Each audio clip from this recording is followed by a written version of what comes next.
اعوذ باللہ من الشیطان الرجیم بسم اللہ الرحمن الرحیم۔ ایک ارادہ تھا کہ تھوڑا ٹائم ملے۔ اعوذ باللہ من الشیطان الرجیم بسم اللہ الرحمن الرحیم۔ ایک ارادہ تھا کہ تھوڑا ٹائم ملے گا تو مختصر 15 منٹ جو ہے وہ ایسی چیزوں کا بیان کریں کہ جو بہت زیادہ ضرورت ہے اور لوگ ان چیزوں کو اب دور ہٹنا شروع ہو گئے۔ تو بات ہوگی اس علم کی جو عام طور پر صرف اسی کو اللہ تبارک و تعالی دیتا ہے جس کو چاہے، اور کوشش کریں گے کہ زیادہ سے زیادہ تفاسیر سے پوری بات سمجھا دیں۔ اسی بہانے قرآن کریم کی آیت کو بھی سمجھ لیں گے اور اسی بہانے جو ہے وہ اس کی تفسیر کو بھی سمجھ لیں گے۔ اور مختصر تو اعوذ باللہ من الشیطان الرجیم بسم اللہ الرحمن الرحیم۔ آج 19 فروری 2026 ہے۔ قرآن کریم میں اللہ تبارک و تعالیٰ فرماتے ہیں وَعَلَّمَ آدَمَ الْأَسْمَاءَ كُلَّهَا ثُمَّ عَرَضَهُمْ عَلَى الْمَلَائِكَةِ۔ اللہ تعالیٰ نے آدم علیہ السلام کو تمام اشیاء کے نام سکھائے، تمام اشیاء کے، پھر سب اشیاء ملائکہ پر پیش کی۔ تو پہلے نام سکھائے ہیں اور اس کے بعد ملائکہ پر وہ چیزیں پیش کی۔ تفسیر عبد الرزاق، یہ امام بخاری کے استاد کے آگے استاد ہیں، عبد الرزاق صنعانی، تو یعنی متوفہ 211 ہجری۔ وہ اپنی تفسیر میں لکھتے ہیں، قتادہ رحمۃ اللہ علیہ آیت کریمہ وَعَلَّمَ آدَمَ الْأَسْمَاءَ كُلَّهَا کے تحت فرماتے ہیں کہ حضرت آدم علیہ السلام کو ہر ایک چیز کے اسماء بتائے گئے کہ یہ دریا ہے، یہ پہاڑ ہے، اس طرح تمام چیزوں کے بتائے۔ پھر یہی اسماء ملائکہ پر پیش کر دیے گئے۔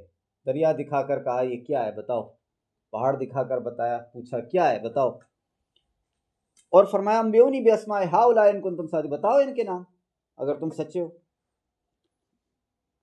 پھر اسی طرح امام ابن جریر طبری، ان کی تفسیر جو ہے اس کو جامع البیان فی تفسیر القرآن کہا جاتا ہے، اور یہ 311 ہجری کے متوفہ ہیں۔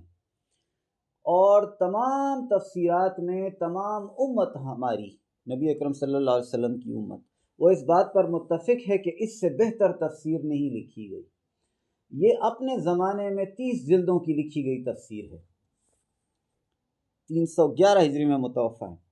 وہ اس آیت کے تحت لکھتے ہیں، حضرت ابن عباس رضی اللہ تعالیٰ عنہ سے روایت ہے، آپ نے فرمایا اللہ تعالیٰ نے آدم علیہ السلام کو تمام نام سکھا دیے، اور وہ نام یہی ہیں جو لوگ جانتے ہیں، جیسے انسان، چوپایا، زمین، میدان، سمندر، پہاڑ، گدھا اور اس کی مانند دیگر مخلوقات۔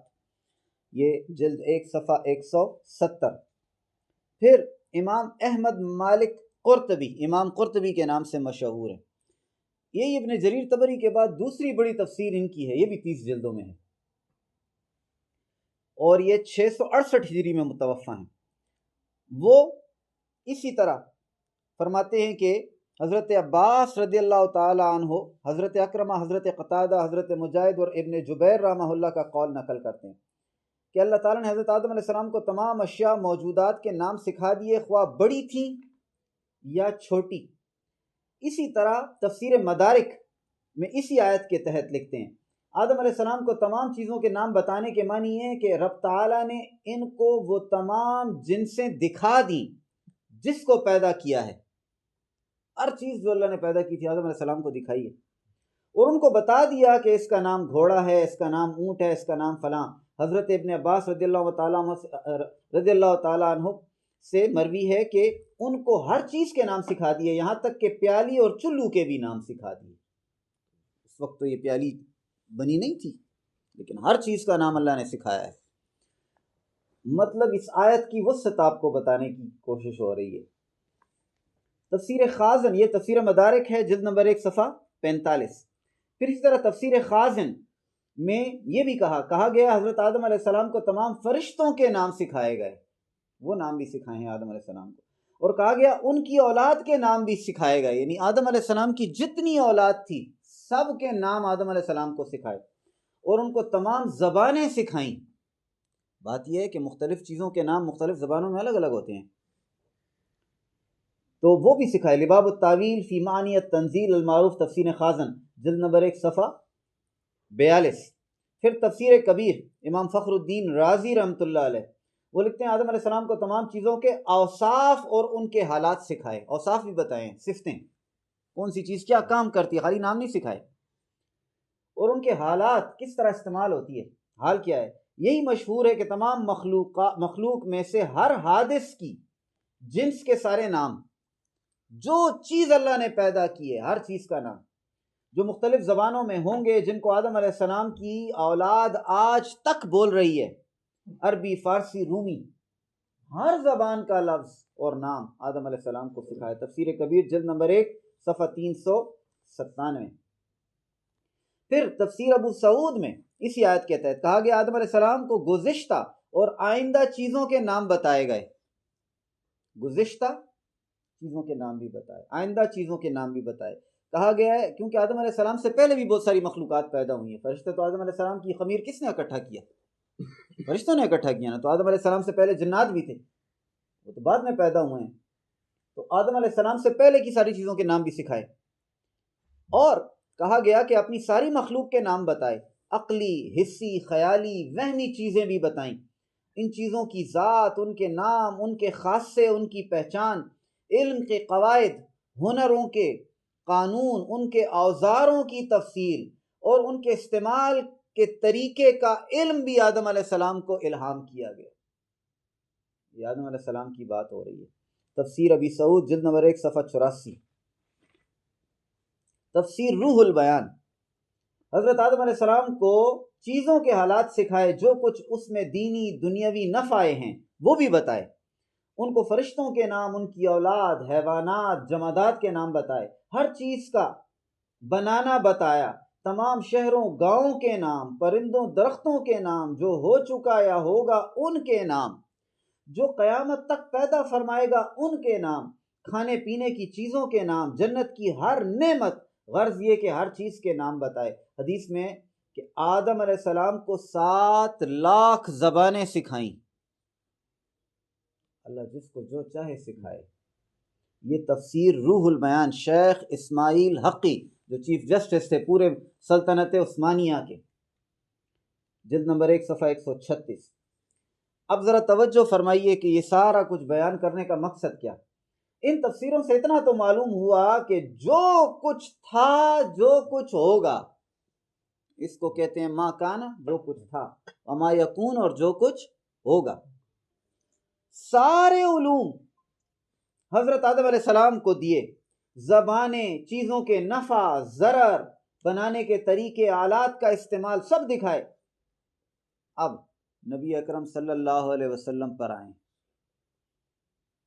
نبی اکرم صلی اللہ علیہ وسلم کے علوم دیکھے۔ حق تو یہ ہے کہ یہ علم آدم علیہ السلام کو جو عطا ہوا، یہ نبی اکرم صلی اللہ علیہ وسلم کے علم کے دریا کا ایک قطرہ تھا۔ اب اس سے اندازہ کریں کہ آدم علیہ السلام کی علم کی شان کیا تھی اور نبی اکرم صلی اللہ علیہ وسلم کے علم کی شان کیا ہے۔ شیخ محی الدین ابن عربی رحمۃ اللہ علیہ فتوحات مکیہ میں لکھتے ہیں حضور صلی اللہ علیہ وسلم کے پہلے خلیفہ اور نائب آدم علیہ السلام ہیں۔ دسو پیر دا علم زیادہ اسی کے مرید، استاد کا علم زیادہ ہوگا یا شاگرد کا؟ تو معلوم ہوا کہ آدم علیہ السلام نبی اکرم صلی اللہ علیہ وسلم کے خلیفہ ہیں۔ کیوں؟ قرآن کریم کو حدیث شریف میں آتا ہے کنت نبیا، میں نبی تھا، وآدم بین الماء والطین، آدم اس وقت پانی اور کیچڑ کے درمیان میں تھے۔ حدیث شریف میں آتا ہے کنت نبیا، میں نبی تھا، وآدم بین الروح والجسد، آدم روح اور جسم کے درمیان میں تھے۔ تو نبی علیہ السلام آدم علیہ السلام سے قبل اللہ تبارک و تعالی نے ان کو علم دیا ہے۔ تو معلوم ہوا کہ آدم علیہ السلام نبی اکرم صلی اللہ علیہ وسلم کے خلیفہ ہیں۔ اب خلیفہ اس کو کہتے ہیں جو اصل کی غیر موجودگی میں اس کا کام کرتا ہو، نائب ہوتا ہے نا۔ حضور صلی اللہ علیہ وسلم کی پیدائش پاک سے قبل سارے انبیاء حضور صلی اللہ علیہ وسلم کے نائب تھے، اور یہ صرف ہم نہیں کہتے، یہ دیوبند کے جو بانی ہیں، جنہوں نے دیوبند کا مدرسہ تعمیر کیا، بنایا، مولانا محمد قاسم نانوتوی، ان کی کتاب ہے تحذیر الناس، انہوں نے بھی یہی لکھا ہے کہ تمام انبیاء نبی اکرم صلی اللہ علیہ وسلم کے خلفاء ہیں۔ یہی وجہ ہے کہ تمام انبیاء سے نبی اکرم صلی اللہ علیہ وسلم کا کلمہ پڑھوایا گیا ہے۔ نسیم الریاض شرح شفا قاضی ایاز میں حضور صلی اللہ علیہ وسلم پر ساری مخلوقات از آدم علیہ السلام تا روز قیامت، آدم علیہ السلام سے لے کر قیامت کے دن تک ساری مخلوقات پیش کی گئی، بس ان سب کو پہچان لیا جیسا کہ آدم علیہ السلام کو سب نام سکھائے۔ اس کو بیان کیا نسیم الریاض باب الثالث جلد نمبر 2 صفحہ 208۔ پس ثابت ہوا کہ حضور صلی اللہ علیہ وسلم سب کو جانتے اور پہچانتے ہیں، جس طرح آدم علیہ السلام سب کو جانتے اور پہچانتے ہیں۔ قرآن کریم میں اللہ تبارک و تعالیٰ فرماتے ہیں وَيَكُونُ الرَّسُولُ عَلَيْكُمْ شَهِيدًا، یہ رسول تمہارے نگہبان اور گواہ ہیں، یہ رسول تمہارے نگہبان اور گواہ ہیں۔ قرآن کی آیت ہے۔ شیخ شاہ ولی اللہ سے رحمۃ اللہ علیہ کے بڑے صاحبزادے شاہ عبد العزیز محدث دہلوی رحمۃ اللہ علیہ تفسیر عزیزی میں اس آیت کے تحت لکھتے ہیں حضور علیہ الصلاۃ والسلام اپنے نور نبوت کی وجہ سے ہر دیندار کے دین کو جانتے ہیں کہ دین کے کس درجے تک پہنچا ہے اور اس کے ایمان کی کیا حقیقت ہے اور کون سا حجاب اس کی ترقی سے مانع ہے، یعنی کون سی وجہ ہے جس سے وہ ترقی نہیں کر سک رہا۔ بس حضور صلی اللہ علیہ وسلم تمہارے گناہوں کو، تمہارے ایمانی درجات کو، تمہارے نیک اور بد اعمال کو، تمہارے اخلاص اور نفاق کو پہچانتے ہیں، لہٰذا ان کی گواہی دنیا میں بحکم شرع امت کے حق میں قبول اور واجب العمل ہے۔ ذرا دیکھیے نا آیت کیا کہتا ہے، رسول تمہارے نگہبان ہیں۔ نگہبان کیا ہوتا ہے؟ جو نظر رکھتا ہے، نگہبان خیال رکھنے والا، نگاہ رکھنے والا، نظر میں رکھنے والا، توجہ میں رکھنے والا۔ قرآن کہتا ہے یہ رسول تمہارا نگہبان ہے، تمہارا گواہ ہے۔ تو بھائی جان گواہ اس کو پتہ نہ ہو تو گواہی کس چیز کی دے گا؟ آپ کو کسی چیز کی پتہ ہی نہیں ہے تو آپ گواہی دے سکتے ہیں؟ تو پھر رسول امت کا گواہ کیسے ہو گیا ہے جب اس کو پتہ ہی کچھ نہیں؟ میں نے تفسیر عزیزی پارہ دوم جلد نمبر 1 صفحہ 518 وہاں سے میں نے اس کا آپ کو سنایا۔ یعنی یہ بڑے بڑے اس امت کے علماء ہیں جن کی باتیں آپ کو بتا رہا ہوں، اور اسی لیے کہ یہ یہاں آ جائے۔ تفسیر روح البیان شیخ اسماعیل حقی رحمۃ اللہ علیہ اسی آیت کے نیچے لکھتے ہیں یہ اس بنا پر ہے کہ کلمہ شہید میں محافظ اور خبردار کے معنی بھی شامل ہیں۔ جو محافظ ہے وہ بھی، اور جو خبردار ہے خبر رکھنے والا وہ بھی۔ اس معنی کے شامل کرنے میں اس طرف اشارہ ہے کہ کسی کو عادل کہنا اور صفائی کی گواہی دینا گواہ کے حالات پر مطلع ہونے سے ہو سکتا ہے۔ حضور صلی اللہ علیہ وسلم کی مسلمانوں پر گواہی دینے کے معنی یہ ہیں کہ حضور صلی اللہ علیہ وسلم ہر دیندار کے دینی مرتبے کو پہچانتے ہیں۔ بس حضور صلی اللہ علیہ وسلم مسلمانوں کے گناہوں اور ان کو ایمان کی حقیقت، ان کے ایمان کی حقیقت کو، ان کے اچھے برے اعمال کو، ان کے اخلاص اور نفاق وغیرہ کو نور حق سے پہچانتے ہیں۔ اور حضور صلی اللہ علیہ وسلم کی امت بھی قیامت میں ساری امتوں کے یہ حالات جانے گی مگر حضور صلی اللہ علیہ وسلم کے نور سے، آپ کی توجہ سے، آپ کی مہربانی سے۔ تفسیر روح البیان جلد نمبر 1 صفحہ 136۔ تفسیر خازن میں لکھتے ہیں کہ پھر قیامت میں حضور صلی اللہ علیہ وسلم کو بلایا جائے گا، پس رب تعالیٰ حضور صلی اللہ علیہ وسلم سے آپ کی امت کے حالات پوچھے گا تو آپ ان کی صفائی کی گواہی دیں گے اور ان کی سچائی کی گواہی دیں گے۔ تفسیر لباب التاویل فی معنی التنزیل المعروف تفسیر خازن جلد نمبر 1 صفحہ 87۔ تفسیر مدارک التنزیل اسی آیت کے نیچے پھر حضور صلی اللہ علیہ وسلم کو بلایا جائے گا، آپ کی امت کے حال پوچھے جائیں گے، آپ اپنی امت کی صفائی بیان کریں گے، ان کے عادل ہونے کی گواہی دیں گے، لہٰذا حضور صلی اللہ علیہ وسلم تمہاری عدالت کو جانتے ہیں، تمہارے عدل کو جانتے ہیں، تمہارے حال کو جانتے ہیں۔ تو اس آیت اور ان تفاسیر میں یہ فرمایا گیا کہ قیامت کے دن دوسرے انبیاء کرام کی امتیں بارگاہ الہی میں عرض کریں گی کہ ہمارے پاس تیرا کوئی پیغمبر نہ پہنچا، ان امتوں کے نبی عرض کریں گے خدایا ہم ان میں گئے تیرے احکام پہنچائے مگر ان لوگوں نے قبول نہ کیے۔ رب تعالیٰ کا انبیاء کو حکم ہوگا کیونکہ تم مدعی ہو تو اپنا کوئی گواہ لاؤ۔ آپ دعویٰ کر رہے ہو کہ آپ گئے ہو، آپ نے پہنچایا ہے، سب لوگوں کو بتایا ہے، دعویٰ کرتے ہو تو گواہ لاؤ۔ کون سا گواہ ہے جو بتائے کہ تم لوگ واقعی گئے تھے؟ وہ اپنی گواہی کے لیے امت مصطفیٰ صلی اللہ علیہ وسلم کو پیش فرمائیں گے۔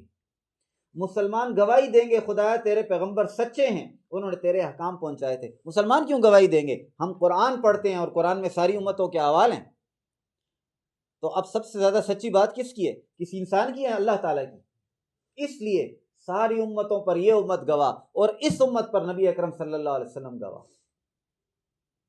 تو گواہی وہ دیتا ہے جس کو پتہ ہو۔ اب دو باتیں تحقیق کے لائق ہیں۔ اول یہ کہ مسلمان گواہی کے قابل ہیں یا نہیں، کیونکہ فاسق اور فاجر مسلمان بھی ہوتے ہیں، ان کی تو گواہی قبول نہیں ہونی چاہیے، پرہیزگار خالی ہو تو اس کی گواہی قبول ہوگی۔ دوسرا یہ کہ ان لوگوں نے اپنے سے پہلے پیغمبروں کو نہ دیکھا تھا۔ ہم نے اپنے سے پہلے عیسیٰ علیہ السلام کو نہیں دیکھا، موسیٰ علیہ السلام کو نہیں دیکھا، سلمان علیہ السلام کو نہیں دیکھا، داؤد علیہ السلام کو نہیں دیکھا ہم نے، پھر گواہی کس طرح دے رہے ہیں؟ مسلمان عرض کریں گے خدایا ہم سے تیرے محبوب محمد صلی اللہ علیہ وسلم نے فرمایا تھا کہ پہلے پیغمبروں نے تبلیغ کی تھی، اس کو سن کر ہم گواہی دے رہے ہیں، تب حضور صلی اللہ علیہ وسلم کو بلایا جائے گا۔ یہ تو آپ کا نام لیتے ہیں۔ حضور صلی اللہ علیہ وسلم دو باتوں کی گواہی دیں گے، ایک یہ کہ یہ لوگ فاسق یا کافر نہیں تاکہ ان کی گواہی قبول ہو، بلکہ مسلمان اور پرہیزگار ہیں۔ دوسرے یہ کہ ہاں ہم نے ان سے کہا تھا کہ پہلے نبیوں نے اپنی قوم تک احکام الہی پہنچائے تھے، تب ان پیغمبروں کے حق میں اللہ تعالیٰ کا حکم جاری ہو جائے گا۔ اب ان ساری باتوں کا خلاصہ کرتے ہیں جی۔ چند باتیں پتہ چل گئیں۔ ایک یہ کہ حضور صلی اللہ علیہ وسلم قیامت تک کے مسلمان کے ایمان، اعمال، روزہ، نماز اور نیت سے خبردار ہیں، ورنہ پہلی یعنی صفائی کی گواہی کیسے ممکن ہے کہ ایک مسلمان کا کوئی بھی حال آپ سے چھپا رہے؟ حضرت نوح علیہ السلام نے اپنی قوم کی آنے والی نسل کا حال معلوم فرما لیا کہ خدایا ان کی اولاد بھی اگر ہوئی تو کافر ہوگی، یہ تو قرآن کریم میں وَلَا يَلِدُ إِلَّا فَاجِرًا كَفَّارًا، تو لہٰذا تو ان کو غرق کر دے۔ تو اب نوح علیہ السلام کو پتہ ہے کہ میری یہ جو اب امت ہے جو میرے پر ایمان نہیں لا رہی، ان کی اولاد بھی کافر ہوگی، تو جب آگے بھی کوئی چانس نہیں ہے تو ان کو غرق کر دے۔ تو نوح علیہ السلام اپنی امت کے حال کو جانتے ہیں، آدم علیہ السلام اللہ تعالیٰ نے اتنا علم دیا کہ ہر چیز کو جانتے ہیں، تو پھر ان نبیوں کا نبی کہ ان سب نبیوں نے جس کا کلمہ پڑھا وہ حالات کیسے نہیں جانتا؟ خضر علیہ السلام جس نے بچے کو قتل کیا، ان کو آئندہ حال معلوم تھا کہ یہ بچہ بڑا ہو کر کفر کرے گا اور اس کے والدین اس کی محبت میں کافر ہو جائیں گے۔ خضر علیہ السلام کو بھی معلوم تھا کہ آئندہ کیا ہوگا، زندہ رہا تو سرکش ہے۔ سید الانبیاء علیہ السلام پر کسی کا حال کیوں کر چھپ سکتا ہے؟ تو ان نبیوں کا جو نبی ہے اس کو خبر کیسے نہیں؟ دوسرا یہ کہ گزشتہ پیغمبروں اور ان کی امتوں کے حالات حضور صلی اللہ علیہ وسلم نے بنور دیکھے ہیں، اپنے نور کی طاقت سے اللہ تبارک و تعالیٰ نے دکھائے ہیں، اور آپ کی گواہی دی ہوئی تھی۔ اگر سنی ہوئی ہوتی تو ایسی گواہی اس سے پہلے مسلمان دے چکے تھے۔ سنی کی گواہی کی انتہا دیکھی گواہی پر ہوتی ہے، اسی لیے تو سننے والوں کو پہلے لائیں گے اور وہ نبی علیہ السلام کا نام لیں گے اور آپ کو لائیں گے۔ شہید تو کہتے ہیں جو حاضر ہو، گواہ تو وہ ہوتا ہے جس نے خود دیکھا ہو۔ تیسرا یہ بھی معلوم ہوا کہ رب تعالیٰ تو جانتا ہے کہ نبی اکرم سچے ہیں، مگر پھر بھی گواہیاں لے کر فیصلہ فرماتا ہے۔